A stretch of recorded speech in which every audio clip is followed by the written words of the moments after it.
Mari kita akan baca bagian firman Tuhan ini ya secara bergantian. Saya baca ayatnya yang ganjil, ayatnya genap, teman-teman yang baca ya. Saya baca ayat 1, teman-teman 2, saya 3, teman-teman 4, seterusnya sampai dengan ayatnya yang ke-8. Visualian bantu saya baca ayat yang genap ya pakai mic ya. Thank you. Oke teman-teman, ayatnya ada di slide ya. Saya baca ganjil, teman-teman baca genap, kita baca bersama-sama ya. Inilah firman Tuhan di Mazmur 71 ayat 1 sampai dengan 8. Padamu ya Tuhan aku berlindung, janganlah sekali-kali aku dipermalukan. Lepaskanlah aku dan luputkanlah aku oleh karena keadilan-Mu. Arahkanlah telingamu kepadaku dan selamatkanlah aku. Jadilah bagiku gunung batu perlindungan, tempat aku boleh datang setiap waktu. Engkau memang telah memutuskan untuk menyelamatkan aku, sebab engkaulah bukit batuku dan pertahananku. Ya Allahku, luputkanlah aku dari tangan orang fasik dan orang lahir dan kejam. Sebab engkaulah harapanku ya Tuhan, kepercayaanku sejak masa muda ya Allah. Padamu aku bersandar sejak dari kandungan. Engkau telah mengeluarkan aku dari rahim ibuku. Engkau yang selalu kupuji. Bagi banyak orang aku menjadi seperti perlambang karena engkaulah tempat perlindunganku yang kuat.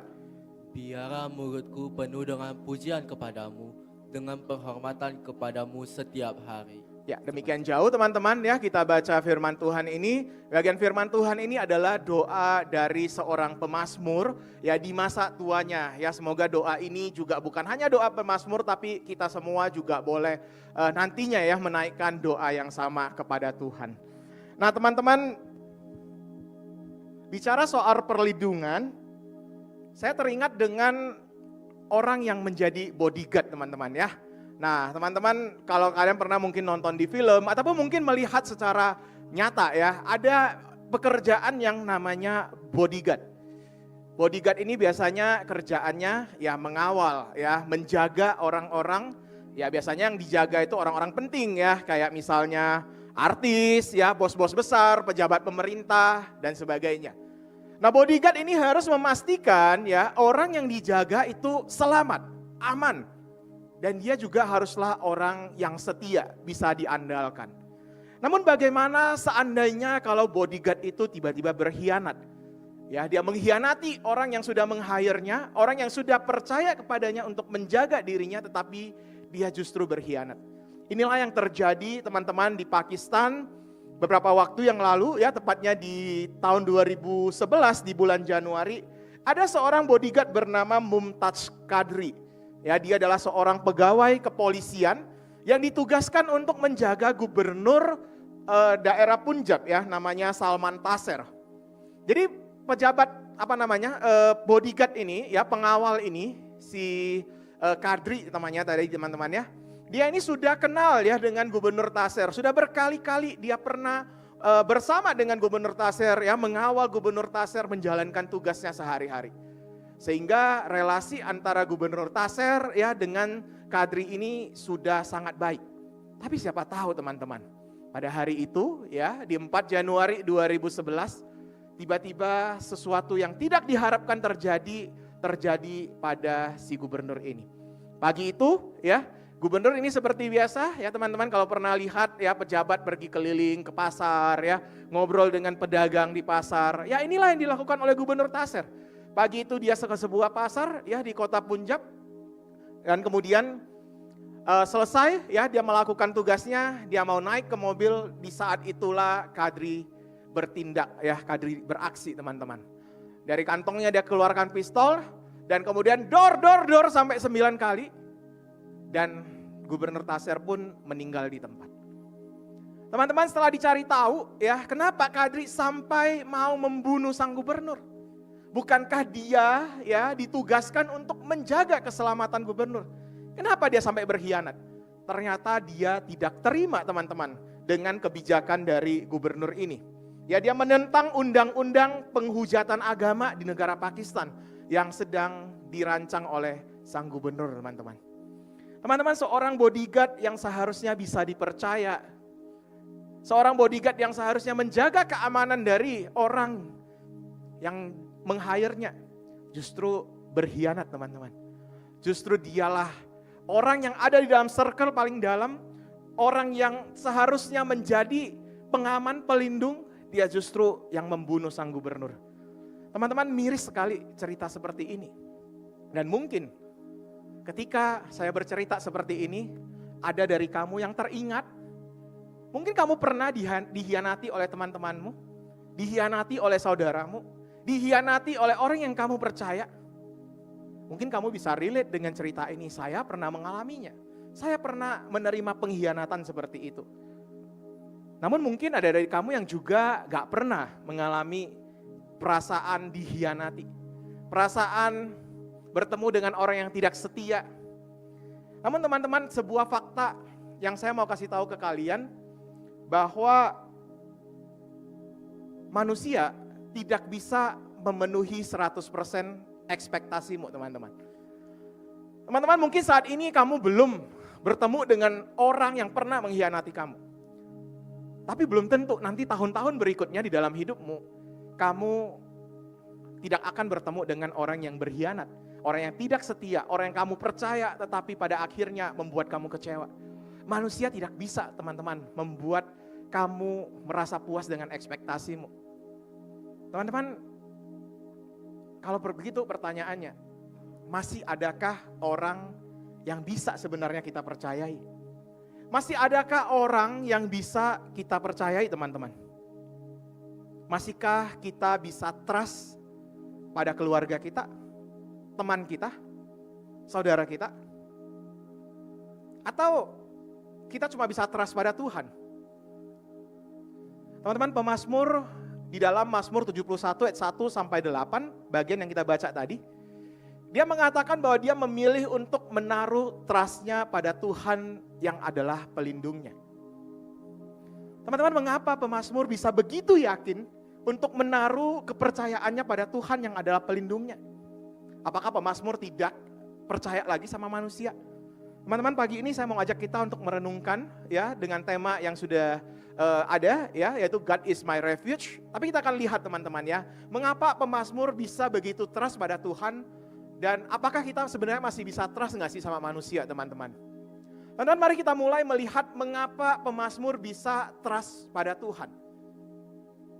Di bagian awal dari Mazmur ini, pemazmur menjelaskan kepada kita, menunjukkan kepada kita, kenapa dia bisa trust pada Tuhan, karena dia kenal siapa Tuhan. Teman-teman, kamu bisa trust pada seseorang, kamu bisa trust pada bestimu, teman baikmu, kamu bisa trust sama orang tuamu, kamu bisa trust sama saudaramu, kamu bisa trust pada rekan kerjamu, atasanmu. Saya percaya karena kamu pasti kenal orang itu. Tanpa kamu kenal orang itu, pasti kamu tidak akan bisa trust dengan dia. Misalnya teman-teman, kalau kamu mau belajar piano, kamu pasti akan cari orang yang bisa main piano. Kamu tidak akan datang kepada saya, ya, yang C sama dengan Do, tuts yang mana satu aja tidak tahu. Kamu pasti tidak akan mau kan saya ajarin les piano. Bahkan saya menawarkan kepada kamu teman-teman, saya ngajarin les piano gratis, tidak usah bayar. Pasti kamu tidak mau. Karena kamu tahu, kamu kenal saya nggak bisa main piano. Tuts yang mana satu aja nggak tahu. Mungkin kalau kamu pengen belajar, kamu pasti cari teman-teman yang biasanya main piano di gym. Kayak Claire misalnya, ya, atau mungkin ada Grace dan sebagainya. Atau mungkin kamu akan cari orang-orang yang lebih senior yang memang jadi guru les piano. Teman-teman, bukankah seperti itu ketika kita mau trust sama seseorang? Kita harus cari, kita tahu latar belakangnya, ya, kita tahu pengalamannya, kita kenal dia, baru bisa trust dengan dia. Itulah yang dialami oleh pemazmur teman-teman. Ketika dia bilang dia mau trust kepada Tuhan, dia punya sejumlah alasan teman-teman. Kenapa dia bisa percaya kepada Tuhan? Karena dia kenal Tuhan teman-teman. Dia bukan cuma tahu Tuhan dari kata orang, dia bukan cuma tahu Tuhan dari tulisan di dalam kitab suci, tetapi dia yakin bahwa Tuhan adalah pribadi yang tidak mungkin mempermalukan dia. Tuhan adalah pribadi yang pasti akan menyelamatkan dan meluputkan dia. Tuhan adalah pribadi yang menjadi gunung batu dan perlindungannya. Tuhan menjadi tempat pengharapan bagi dirinya. Teman-teman, ada seorang bapak-bapak ya yang pernah cerita ke saya begini. Setiap kali dia mau pergi gunting rambut, dia pasti akan pergi ke sebuah tempat ya, tempat tukang pangkas tradisional. Ya, bukan seperti barbershop yang ada sekarang ya, yang ada AC-nya, ada wifi-nya, bahkan ada TV-nya, ya bahkan ada kasih snack, kasih handuk air panas dan sebagainya. Dia tidak tertarik, teman-teman. Bahkan saya pernah tawarin dia, yuk saya ajaklah ke tempat barbershop yang biasa saya pergi. Tempatnya nyaman, AC, ya habis potong rambut, dibersihin, dicuci rambutnya. Pulang gak usah gatal-gatal, karena ada sisa-sisa rambut di kepala. Dia bilang enggak. Bahkan saya mau bayarin, dia juga gak mau, teman-teman. Dia lebih memilih ke sebuah tempat tukang pangkas yang sudah lama buka, yang gak ada AC-nya, gak ada fasilitas cuci rambut, gak ada pakai handuk handuk hangat dan sebagainya. Dan dia pun pasti pergi mencari seorang tukang pangkas yang dia sudah kenal lama, yang umurnya juga sudah senior, teman-teman. Kenapa, teman-teman? Karena dia kenal bapak itu, ya bapak tukang pangkas itu. Dan dia percaya sama dia bahwa ya setiap kali bapak ini datang, dia tidak perlu kasih tahu saya mau model rambut seperti ini. Pokoknya tinggal duduk, tutup mata, nanti selesai dibangunkan, rambutnya sudah rapi dan bersih. Walaupun tempat itu nggak ada AC, ya tempat itu panas dan tidak nyaman, tapi bapak ini tetap memilih tempat tukang pangkas yang lama itu. Karena dia sudah kenal dan dia percaya sama bapak tukang pangkasnya. Teman-teman, kita tidak bisa trust kepada Tuhan kalau kita tidak kenal Tuhan, teman-teman. Kalau kita tidak kenal Tuhan dan kita tidak punya relasi yang erat dengan Tuhan, kita tidak mungkin bisa mengandalkan Tuhan sebagai tempat perlindungan. Sebagai yang dikatakan pemazmur, sebagai benteng, bukit pertahanan dan sebagainya, teman-teman. Dan teman-teman, proses mengenal Tuhan ini bukanlah sebuah proses yang hari ini saya bilang saya mau kenal Tuhan, besok saya akan 100% kenal Tuhan. Tuhan adalah pribadi yang jauh melampaui kemampuan kita, teman-teman. Dan untuk mengenal Tuhan, ini adalah sebuah proses di mana kita perlu menjalaninya. Dan di bagian kedua dari Mazmur ini, pemazmur mengatakan bahwa dia kenal Tuhan, dia bisa trust dengan Tuhan karena pengalaman hidupnya, teman-teman, bersama Tuhan. Dan hari demi hari, dari sejak dia muda sampai dia tua, itulah proses yang dia jalani untuk semakin kenal Tuhan dan akhirnya dia bisa trust dengan Tuhan. Teman-teman, tadi di awal saya bilang ya, Mazmur 71 ini adalah sebuah pujian, sebuah doa ya yang dinaikkan oleh pemazmur di masa tuanya, teman-teman. Teman-teman, kita melihat tadi ya di beberapa ayat dia katakan dari sejak dia muda, teman-teman, bahkan di dalam kandungan pengenalannya kepada Tuhan itu sudah bertumbuh. Bahkan sampai dia tua, dia tidak pernah menyesal, teman-teman. Dia mengenal Tuhan dan dia menaruh trust-nya kepada Tuhan. Kenapa? Karena dia pernah mengalami pengalaman-pengalaman bersama dengan Tuhan, teman-teman. Bahkan dikatakan bahwa hidupnya adalah menjadi perlambang, tanda. Atau dengan bahasa yang lebih modern sekarang, dia menjadi kesaksian nyata. Hidupnya itu bisa dilihat orang bahwa dia benar-benar mengandalkan Tuhan menjadi tempat perlindungannya. Dan itulah pujian yang dia naikkan sejak dari dia muda sampai dia tua, teman-teman. Teman-teman, kalau pemazmur pernah mengalami banyak pengalaman hidup bersama dengan Tuhan, dia melihat karya-karya Tuhan di dalam hidupnya yang akhirnya membuat dia bisa percaya atau trust kepada Tuhan 100%. Apakah teman-teman pernah mengalami karya-karya Tuhan di dalam hidupmu yang membuat akhirnya kamu bisa percaya atau trust kepada Tuhan? Experience apa yang pernah kamu alami dengan Tuhan Sehingga akhirnya membuat kamu semakin yakin dan semakin percaya kepada Tuhan. Teman-teman, saya percaya kamu pasti pernah mengalaminya. Sadar atau tidak sadar. Mungkin kamu sekarang sedang memikirkan perkara-perkara besar, hal-hal besar yang pernah Tuhan buat dalam hidup saya. Sehingga membuat saya semakin trust kepada Dia. Mungkin kamu pernah berdoa untuk sakit yang kamu sedang alami. Atau kamu berdoa buat keluargamu, temanmu yang lagi sakit, dan doa itu dijawab Tuhan. Tuhan kasih kesembuhan.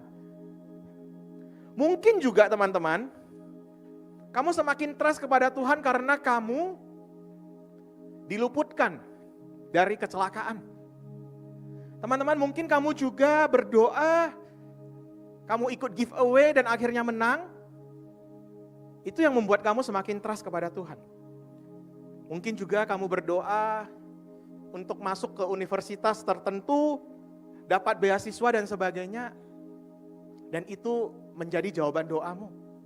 Dan membuat kamu semakin trust kepada Tuhan.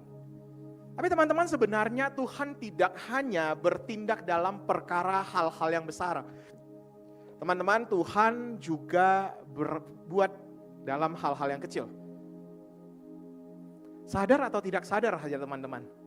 Lewat hal-hal yang kecil sekalipun, yang terjadi rutin dan setiap hari pun, sebenarnya Tuhan berkarya di dalam hidup kita teman-teman. Kalau pagi tadi, kamu sudah makan, masih ada makanan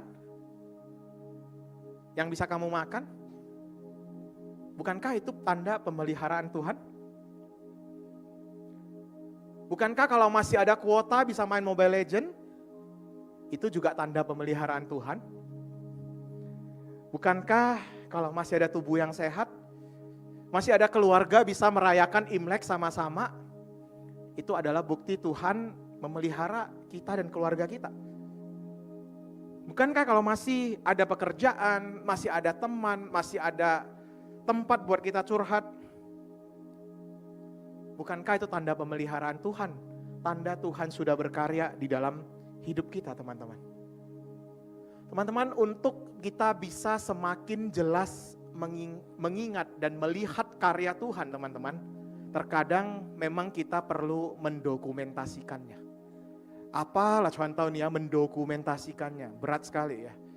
Sederhananya begini teman-teman, terkadang memang kita ini gampang lupa. Sehingga kita perlu untuk mengingatnya dengan cara mencatatnya mungkin. Menyimpannya dalam bentuk video, dalam bentuk foto. Untuk mengingat bahwa Tuhan pernah berkarya di dalam hidup saya. Teman-teman, banyak sekali cara untuk menyimpan dan mengingat, mendokumentasikan karya Tuhan itu. Kalau Aini, dia lebih memilih untuk menulisnya teman-teman.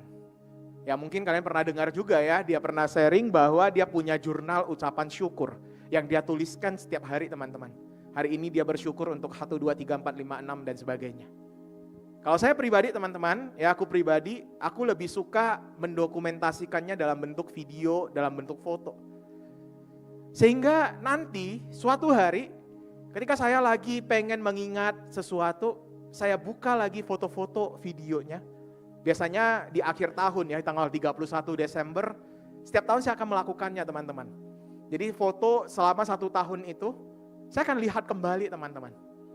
Dan yang di 31 Desember 2024 yang lalu itu, ketika saya lihat kembali apa yang terjadi sepanjang tahun di 2024, disitulah saya melihat ternyata banyak sekali teman-teman karya Tuhan di dalam hidup saya teman-teman. Teman-teman, terkadang memang kita butuh menyimpan di dalam bentuk-bentuk yang bisa kita lihat untuk bisa mengingat kembali bahwa Tuhan memang pernah berkarya, Tuhan memang pernah berbuat sesuatu dalam hidup saya teman-teman. Teman-teman, bulan Oktober 2024 yang lalu, ya mungkin ada beberapa dari kamu yang tanya kepada saya, "Contoh Hobo, kok kayaknya mukanya lesu, kok kayaknya capek sekali." Benar teman-teman, waktu itu capek sekali buat saya. Bulan yang super padat, super melelahkan, super sibuk teman-teman. Pada waktu itu memang kalau saya ingat kembali ya, banyak sekali yang memang harus dikerjakan. Dengan tugas sebagai sekretaris gembala sidang, ada 2 rapat besar di gereja yang saya harus persiapkan materinya teman-teman. Ya, ada konferensi resort, yaitu pertemuan dari pengurus gereja ya dengan DS ya, District Superintendent dari kantor pusat, dari kantor sinode, di mana ya para hamba Tuhan, majelis baru mempresentasikan apa yang menjadi rencana kerja gereja kepada sinode teman-teman ya, kepada kantor pusat seperti itu. Kemudian juga ada yang namanya rapat kerja untuk kemajelisan yang baru. Teman-teman mengumpulkan data dari semua komisi dan persekutuan selama beberapa waktu ya, saya harus kumpulkan, rapikan untuk 2 rapat ini cukup menyita waktu. Belum lagi teman-teman waktu itu ya hampir setiap minggu saya ada pelayanan khotbah di tempat yang berbeda-beda. Saya kebetulan juga waktu itu ada mengikuti sebuah acara online di mana saya harus presentasi sebuah paper. Dan waktu itu saya juga jadi pembina panitia Natal gereja. Ya, di mana bulan Oktober itulah bulan yang paling menentukan ya, apa yang akan dikerjakan selama bulan Desember, selama Natal, semua itu harus dipikirkan dan diputuskan teman-teman. Teman-teman kalau lihat kalender kerja saya ngeri rasanya. Sibuk sekali teman-teman, gak kalah dengan kalian yang setiap hari ada les, setiap hari ada ini ya, ada kelas yang harus diikuti, ada kuliah, ada deadline yang harus dikejar. Ya kira-kira seperti itulah teman-teman. Teman-teman, namun di tengah semua kesibukan itu, Tuhan berbicara kepada saya lewat sebuah khotbah yang saya persiapkan teman-teman. Khotbah itu mungkin teman-teman juga ya kalau masih ingat di bulan Oktober ada yang temanya Jesus is the real rest. Yesus adalah tempat perlindungan, tempat istirahat. Teman-teman di saat itulah Tuhan lewat firman-Nya yang saya sedang siapkan untuk dikhotbahkan, Tuhan mengingatkan kepada saya hanya perlu mengandalkan Dia sebagai tempat perlindungan, tempat di mana saya bisa bersandar, tempat di mana saya bisa merasa tenang, tidak perlu takut, ada Tuhan yang akan pimpin saya. Teman-teman lewat sebuah khotbah itulah Tuhan menolong saya untuk bisa melewati bulan Oktober yang sibuk itu. Dan ketika satu persatu hal itu diselesaikan, teman-teman saya hanya bisa mengucap syukur kepada Tuhan. Karena Dia terbukti melakukan pekerjaan berkarya di dalam hidup saya teman-teman. Teman-teman, apa sih sebenarnya yang masih membuat kamu ragu untuk bisa trust dan percaya kepada Tuhan? Teman-teman, bukankah kamu sudah melihat banyak sekali karya Tuhan kan di dalam hidupmu?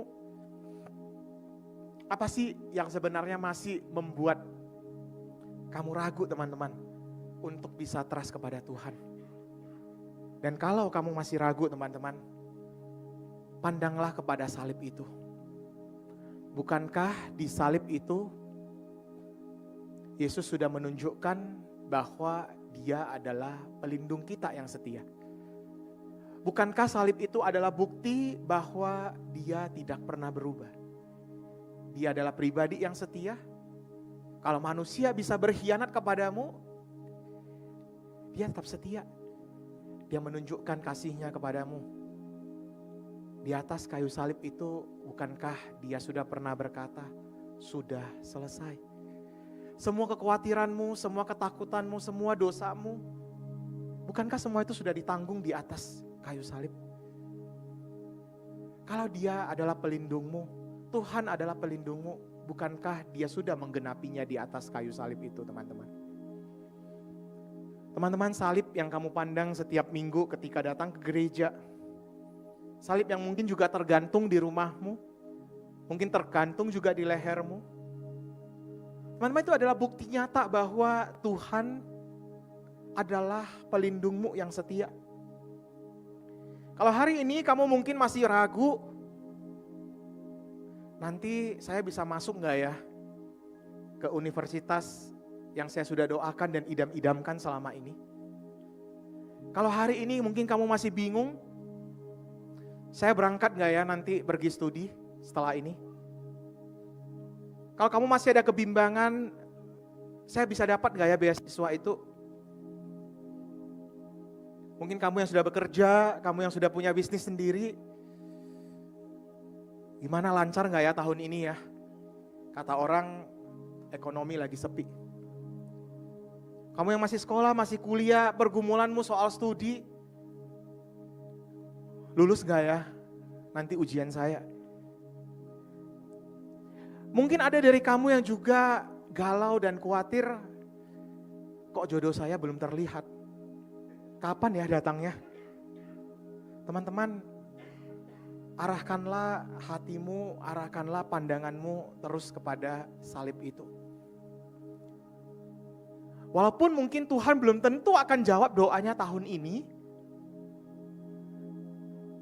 tapi bukankah Tuhan selalu memelihara hidupmu?